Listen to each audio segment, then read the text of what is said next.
هي الحلقات تحفظني بآيات من القرآن، هي الحلقات تملأني بحب المصطفى العدنان، هي الحلقات تحفظني بآيات من القرآن، هي الحلقات تملأني بحب المصطفى العدنان، وأخلص نيتي دوما لرب واحد ديان بروح ملؤها طهر. Sure Meryem tefsiri 81. ayetten başlayıp okuyayımız inşallah. Bismillah, elhamdülillah, salatu vesselam ala Resulillah ve ala alihi ve sahbihi ve sellem. Esselamu aleyküm ve rahmetullahi ve berekatuhu. Tüvende dehtanlığa İbn Kesir rahimullah'ın Kur'an-ı Kerim tefsiri Uygur tercümesi Meryem suresi 81. ayetinden başlayıp okuyayımız inşallah. Ba'de euzubillahimineşşeytanirracim. Ula yani müşrikler İzzetki eriş üçün yani butlarının şefaati bilen Allah'ın aldıda izzetlik bolışları üçün Allah'ını koyup ilahla yani butlağa çokundu. İş ulanın guman kıyğındek emas. Yani butları ulanın Allah aldıda izzet tepişlerinin sebebi bolalmaydı. Ulanın yani müşriklarının çokunuşunu inkar kılıdı. Ula yani müşriklarının düşmeniga aylındı. Bizning şeytanlarni kafirlarga avatganligimizni, yani musallat qilganligimizni bilmamsan? Şeytanlar ularni gunohlarga qiziqtirdi. Ularning halok bo'lishiga oldirib ketmagan. Ularning kuni az qolgan bo'lib, uni biz sanab turibmiz. Mushriklarning cho'qingan butlarining o'zlariga ibodat qilganligini inkor qiladiganlik. Ula yani müşrikler izzetke erişiş üçün yani butlarının şefaati bilen Allah'ın aldıda izzetlik bolışları üçün Allah'ını koyup ilahla yani butlağı çokundu. Yani Allah Teala bu ayette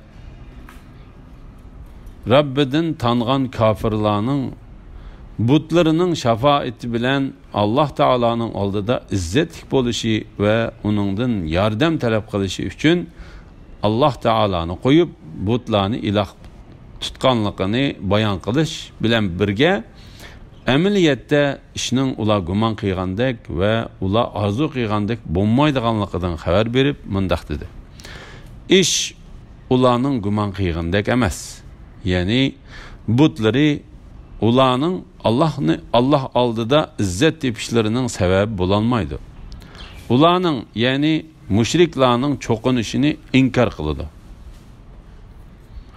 Ula yani müşriklarının düşmeniga aylındı. Allah Teala bu vakti mındak dedi.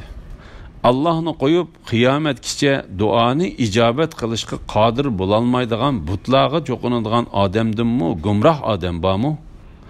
Butla ulanın duasıdın gapıldır. Kıyamet günü insanlar hesap veriş üçün toplangan çağda butla ulağa yani butperestlerge düşman boludu. Ula tarafından ibadet kılınganlıkını inkar kılıdı. La ilahe illallah. İş ulanın guman kıyğındek emas. Yani butları ulanın Allah aldıda izzet tepişlerinin sebebi bulanmaydı. Ulanın yani müşriklarının çokunuşunu inkar kılıdı. Bu ayetning ma'nosi haqida Suddi mundaq deydi. Yani kafirlar özlerinin butlağı ibadet kılganlıkını inkar kılıdı. Ula yani müşriklarning düşmeniga aylındı. Yani butla ularning qattiq adavetisiga aylanıp qalıdı. Kafirlarga şeytanlarning hükümdar ekanlik.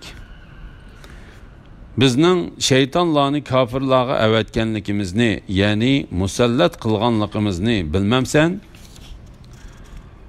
Şeytanlar ularni gunohlarga qiziqtirdi.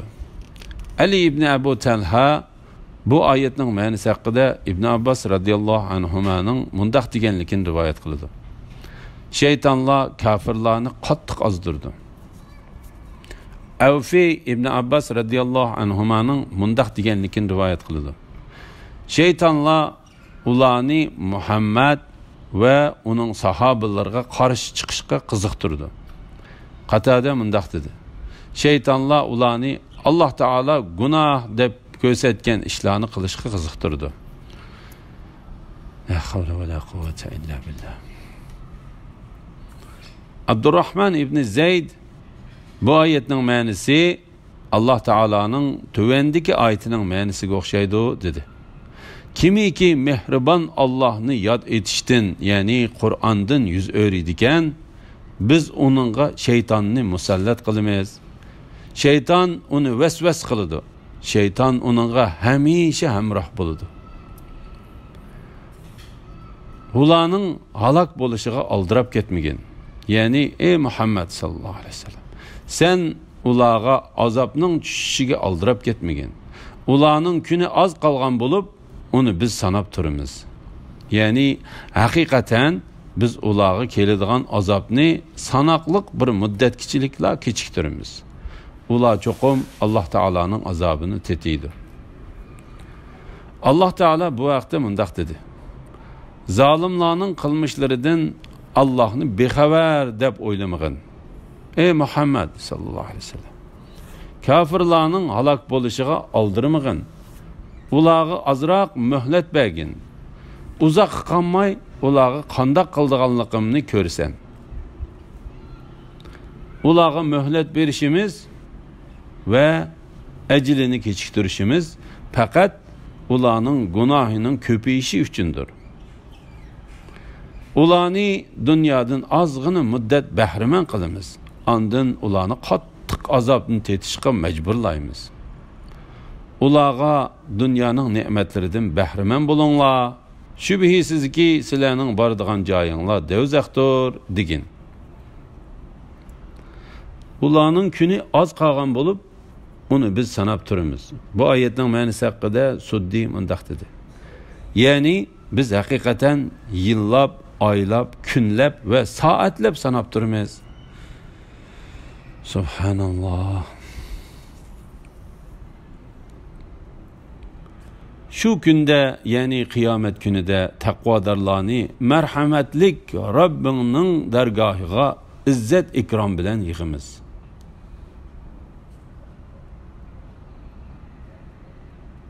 Gunohkorlarni ular chanqigan holda cehennemge haydaymiz. Gunohkorlarni ular chanqigan holda cehennemge haydaymiz. Merhametlik Allah'ın ahdiga erishganlardan boshqalar shafaat qilishga qodir bo'lolmaydi. Taqvodorlar ve gunohkorlarning qiyomat kunidagi ahvoli. Şu kunda, ya'ni qiyomat kunida taqvodorlarni merhametlik Rabbining dargohiga izzat ikrom bilan yig'imiz. Gunohkorlarni ular chanqigan holda cehennemge haydaymiz. Bu ayetning ma'nosi haqida Ata ibn Abbas radiyallohu anhuma, Mujahid, Hasan, Qatada ve ulardan boshqalar mundaq dedi. Allah Teala bu ayette bu dünyada özüdün qoqqan peygamberlerge ergeşken, peygamberlerinin ulağı yetkizgen haberlerge işengen, ula buyurgan işlarda ulağı boysungan ve ula toskan işladın yangan takvadar bendilerinin kıyamet günü cennetki məxsus şular üçün tayarlangan en katta bir nurunun üstüde oturup gelildiğanlığı. Nurunun üstüde oturup gelildiğanlıqıdın. Ama peygamberlerge işenmegen ve ulağı karşılık kıygan günahkarlar bolsa, chanqab ketgan holda devzaqqa mecburi haydildiganligidan xabar berdi. Bu chaqda ularga mundaq deyildi.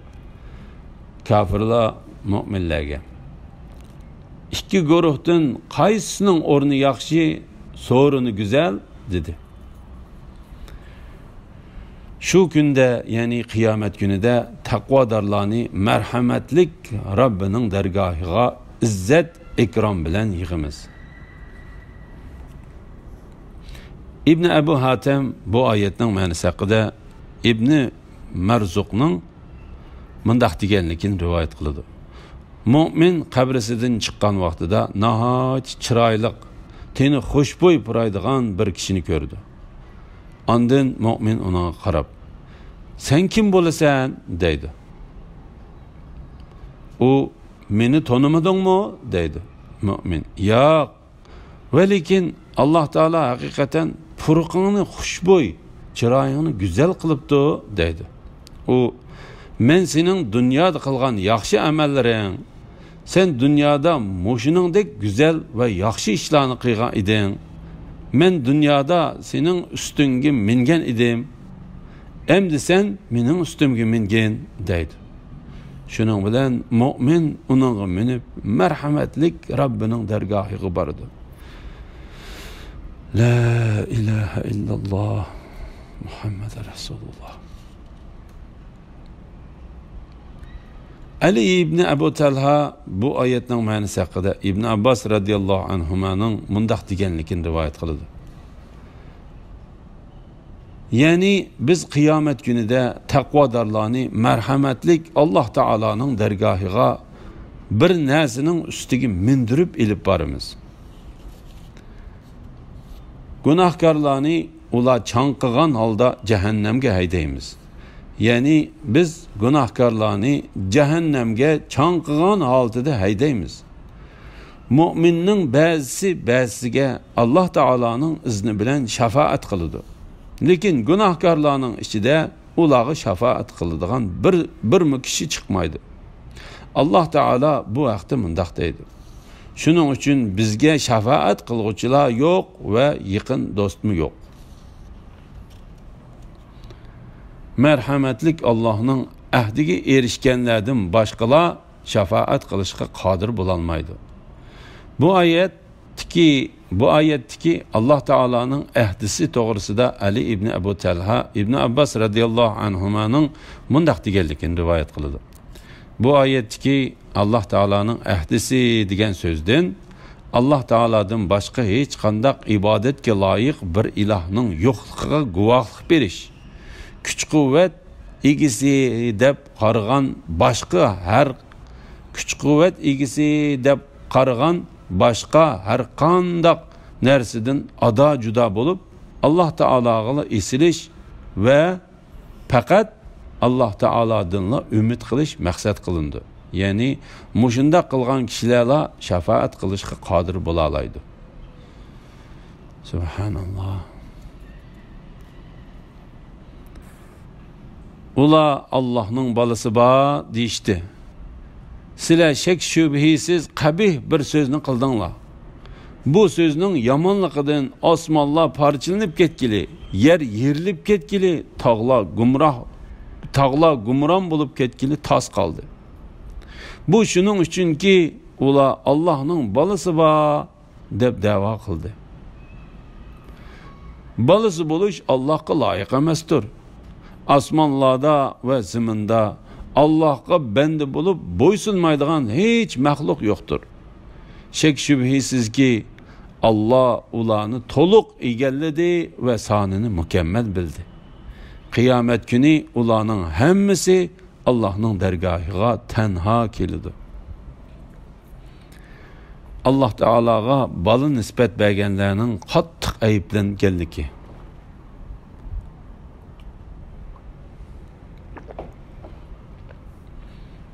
Alloh taolo bu suraning beshida Aysa alayhissalomning xristianlar degandek iloh yoki Alloh taoloning o'g'li emas, balki Alloh taoloning bandasi ekanligini isbotlagan va uning Maryamdan dadisiz yaratilganligini bayon qilgan bo'lsa, bu yerda Alloh taoloning bolasi bor.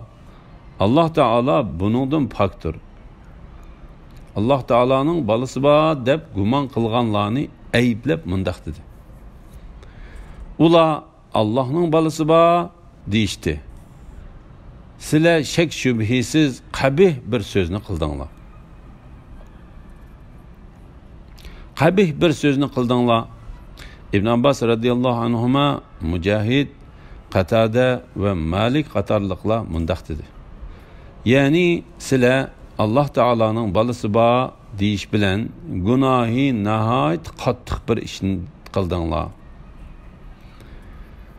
Bu şunun uchunki ular Allohning balasi ba deb da'vo qildi. Bu oyatning ma'nosi haqida Ibn Jarir Ibn Abbas radhiyallohu anhumaning mundaq deganligini rivoyat qiladi.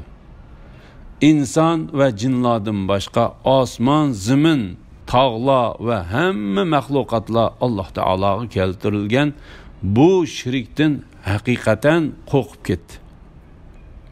Ular Alloh taoloni ulug'lab, uning keltirilgan shirkning sababi bilan o'rinlaridan qo'zg'ilib ketgili tasli qoldi.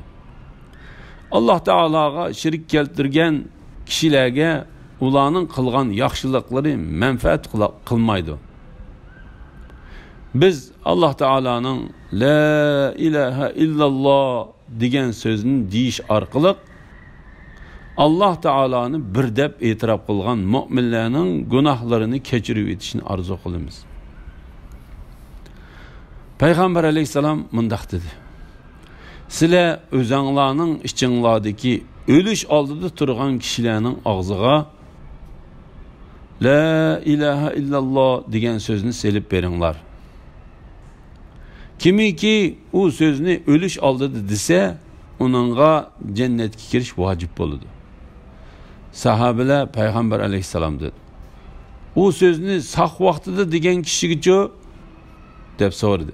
Payg'ambar alayhisalom: bu so'zni saq vaqtida deyish kesal vaqtida degandan bakrak jannatga kirishni vojib qiladi.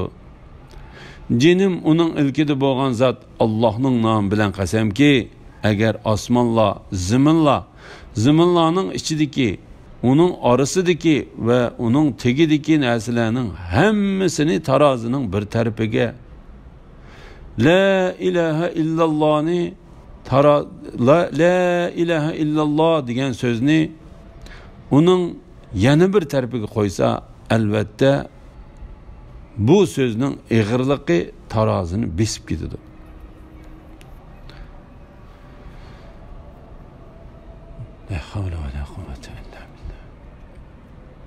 İmam Ahmad Abu Musa'dan Peygamber aleyhisselamның mundaq deganligini rivoyat qiladi. Alloh taolodan boshqasi anlagan aziyatga sabr qila olmaydi. U kishilarga salomatlik ato qilib, ulardan har xil balolarni qaytirib va ularga rizq berib tursa-mu, ular uningga shirk keltirdi va uning balasi bor deydi. Balası buluş Allah'a layık emasdir. Yani mahlukatlarının içinden onunla tan keladiğini yok. Çünkü hamma mahlukatlar onun bendisidir. Şunu Allah Teala mundaq dedi: osmonlarda ve ziminde Allah'a bende bulup boysunmaydigan hiç mahluk yoktur. Şek şübhisiz ki Allah ularni to'liq egalladi ve sanını mükemmel bildi. Kıyamet günü ularning hammasi Allohning dargohiga tenha keladi. İman etgan ve yaxshi amallarni qilganlar uchun Allah haqiqatan ularning dillarida muhabbat paydo qiladi. Ey Muhammed sallallahu aleyhi ve sellem, taqvodorlarga xush xabar berishing ve serkeş kavmni ogohlantirishing uchun biz Kur'an'ni senin tiling bilan tushunishli qilib nozil qildik. Ulardan ilgari nurg'un ummatlarni halok qildik. Ulardan birer ahdini ko'ralamsan,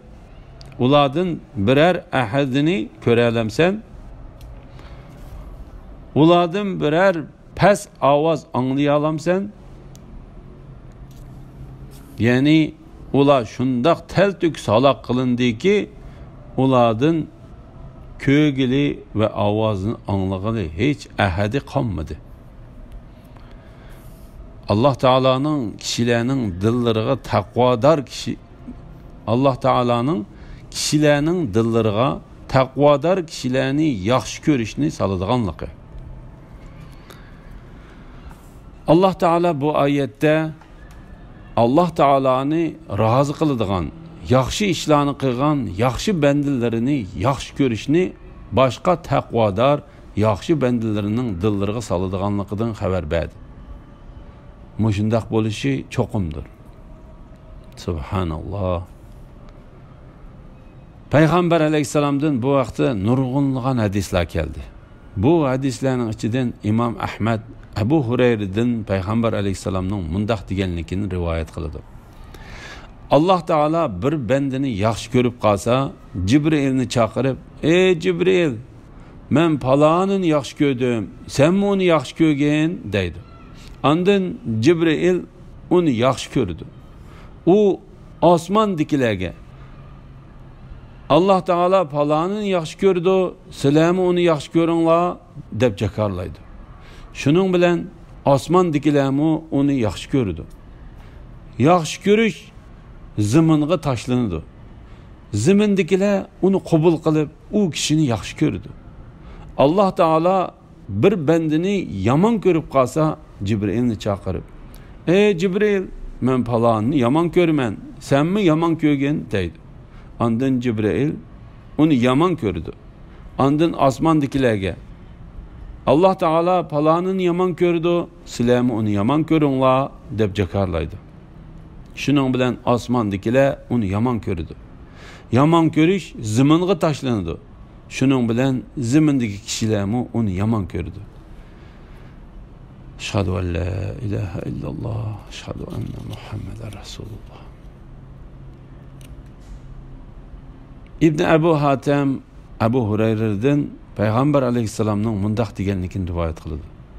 Allah Taala bir bandini yaxshi ko'rsa, Jibrilni chaqirib, uningga haqiqatan palonini yaxshi ko'rdim, sen uni yaxshi ko'rgin deydi. Ondan u osmondagilarga e'lon qiladi.